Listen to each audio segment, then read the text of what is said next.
Belarus, a corner of Europe often forgotten, sits quietly between powerful neighbors, its landscape stretching from dense forests to endless fields.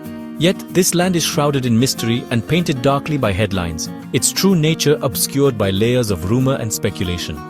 In 2025, it feels more isolated than ever, its borders tighter, its people more cautious, and its future uncertain. Belarus is labeled sinful, not for vice or immorality, but for its political defiance and refusal to conform to Western expectations. Its authoritarian past, marked by decades of tight control, and its role in regional power struggles have cast it into a kind of geopolitical purgatory. The label stems from years of turmoil, unrest, and a government that has often chosen force over dialogue. It all intensified with the contested 2020 elections and a brutal crackdown on dissent, leaving scars that are still visible today. The forced landing of a plane to arrest a journalist shocked the world and severed diplomatic ties, deepening Belarus's isolation. Its involvement in regional conflicts and the controversial hosting of foreign nuclear weapons have only sealed its reputation as a pariah. For outsiders, Belarus is a nation on the edge, a place defined by suspicion and secrecy. But this narrative, though powerful, is incomplete. There's more to Belarus than what makes the news. My journey here is to see beyond the headlines, to look past the stereotypes and discover the real Belarus. I want to understand daily life for its 9 million residents, who navigate uncertainty with quiet determination. Behind the politics and the headlines, there are ordinary people, families, workers, dreamers, each with their own hopes and fears. The government claims its actions preserve sovereignty and stability against a hostile world, insisting it is misunderstood. Meanwhile, the people, caught in the middle of global tensions, are simply trying to live their lives as best they can. They raise families, go to work, and send their children to school, holding on to traditions and small joys. Even in the face of uncertainty, they find moments of laughter, connection, and hope. To truly understand Belarus, one must step into this gray area, between myth and reality, between fear and resilience. It's about seeing Belarus as a home, not just a symbol or a headline. The story of Belarus is more than political sins. It's a story of human resilience, quiet strength, and the enduring spirit of its people. Belarus challenges expectations with its staggering cleanliness, especially in Minsk. The streets are impeccably swept, parks manicured, a symbol of structure and control. It's not just clean, it's incredibly green, with forests covering over 40% of the country. Despite isolation, Belarus boasts a thriving IT sector, home to apps like Viber and World of Tanks. Young tech professionals work on global projects from Minsk, living under a restrictive regime. Tradition thrives alongside technology. Ancient folk rituals endure in the countryside. People defy categorization, offering quiet hospitality that blossoms into warmth. They are proud of their culture, weary of politics defining them on the world stage. Belarus has a deep history, a crossroads of empires for 1,000 years. Every town has a castle or a World War II memorial, a testament to survival. This history has forged a stoic, patient national character deeply connected to its roots. Travel to Belarus in 2025 feels like stepping back to the Cold War. Borders, once gateways, are now militarized frontiers. Poland's border closure, a response to Belarus-Russia military exercises, stranded many. Isolation is now a physical reality, enforced with barriers and guards. Along borders, heavy military presence is the norm, with tensions high. Traditional entry points are gone. Flights from the EU banned for years. The visa process is complex, making visitors feel unwelcome. This fortress mentality impacts Belarusians, separating families and creating anxiety. Olga, in Minsk, can't visit her sister in Poland, a common story of quiet tragedy. Even within Belarus, border zones are restricted, requiring special permits. For outsiders, it feels like the country is turning inward, a protective cocoon. Physical borders symbolize the diplomatic walls separating Belarus from the West. Any journey here is a deliberate act of crossing a modern-day Iron Curtain. Sanctions have a tangible effect on Minsk streets. The city feels quieter, with a sense of uncertainty lingering in the air. Once busy shopping districts now have shuttered windows and empty spaces where international brands used to draw crowds. Western brands have vanished, replaced by Russian or local alternatives. Supermarkets and shops now stock goods from neighboring countries, and familiar logos are gone, making daily life feel subtly but unmistakably changed. The economy, strained, relies on Russian support and new partnerships. Factories and businesses adapt, seeking new markets and supply chains, but the transition is not always smooth. People are resourceful. The dacha is vital for food, not just relaxation. In these small country plots, families grow potatoes, cucumbers and berries, turning the land into a lifeline. Summers are spent cultivating and preserving food for winter. Jars of pickles and jams line pantries, a testament to careful planning and hard work. This self-reliance, rooted in Soviet scarcity, has resurged. Old habits, once born of necessity, are now a source of pride and security for many. Sanctions complicate life.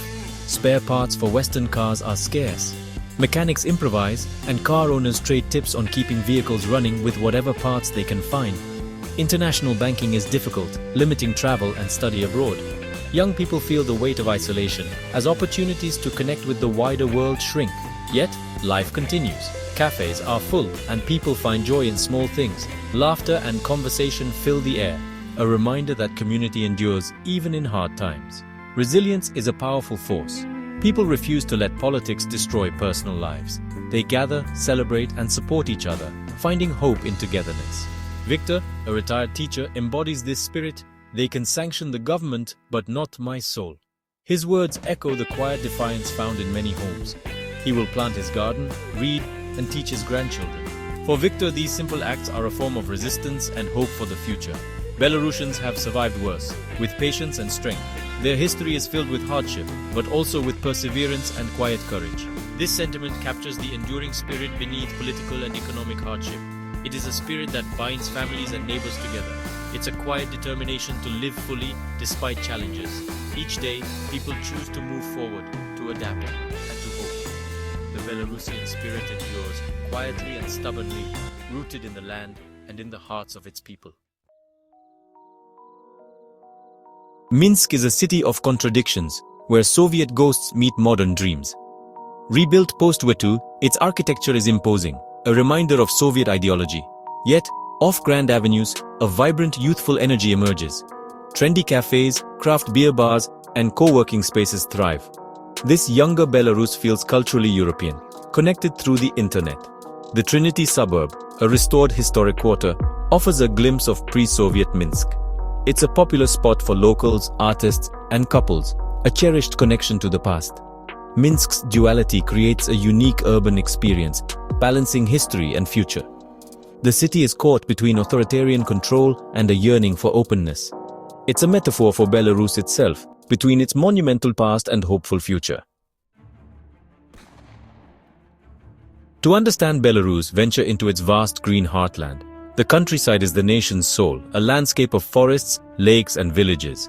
Belovezhskaya Pushcha National Park, a UNESCO site, is an ancient wild place. Home to European bison, it symbolizes shared natural heritage beyond politics. Belarus is also a land of castles, like the Mir Castle complex, a fairy tale fortress. These treasures offer a different perspective, revealing a proud European history. They show a cultural identity beyond modern politics. In the forest or castle shadows, political noise fades. You're left with timelessness and appreciation for beauty and history. Belarus is more than its government or geopolitical situation. It's a land of rich culture and history, waiting to be discovered.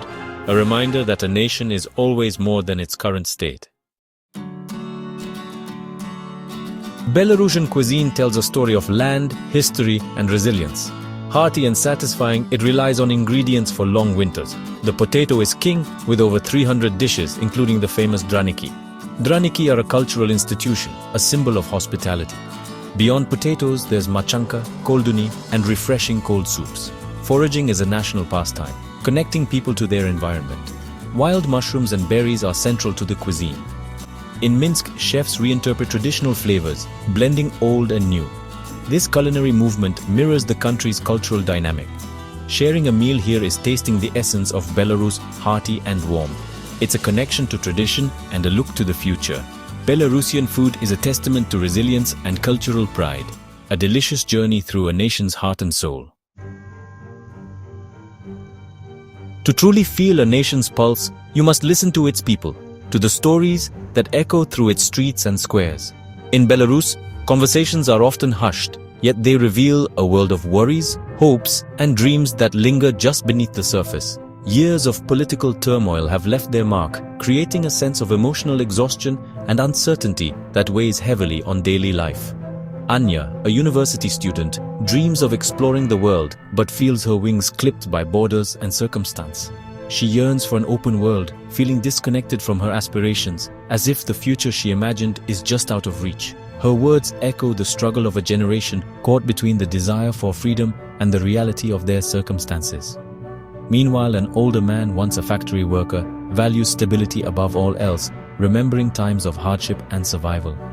He sees Belarus as resilient, a nation that has endured wars, invasions, and countless challenges, always finding a way to persevere.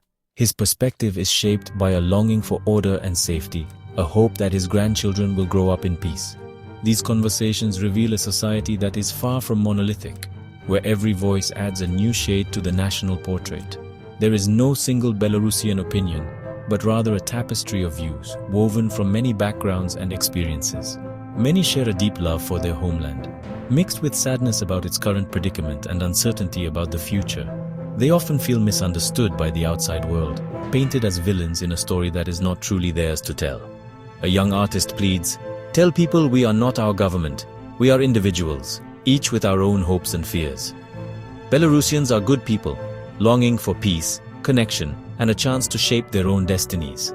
These voices, diverse and heartfelt, reveal a complex society yearning for understanding and respect from the world. They are individuals navigating the cross-currents of history, each step forward shaped by the past and hopes for tomorrow. This is a nation deserving to be seen and heard on its own terms, with all its complexity, resilience, and humanity. Leaving Belarus, I see a complex, beautiful, and human country. The Sinful label is a simplistic caricature, obscuring daily life. Yes, it's under authoritarian grip and international isolation, but that's only part of the story, not the whole truth. The real Belarus is in its people's dignity, resilience, and hospitality. It's in Minsk streets, the Belovezhskaya forest, and a freshly made Draniki. It's in the dreams of youth and the pride of elders. To judge by government actions is to flatten a complex society.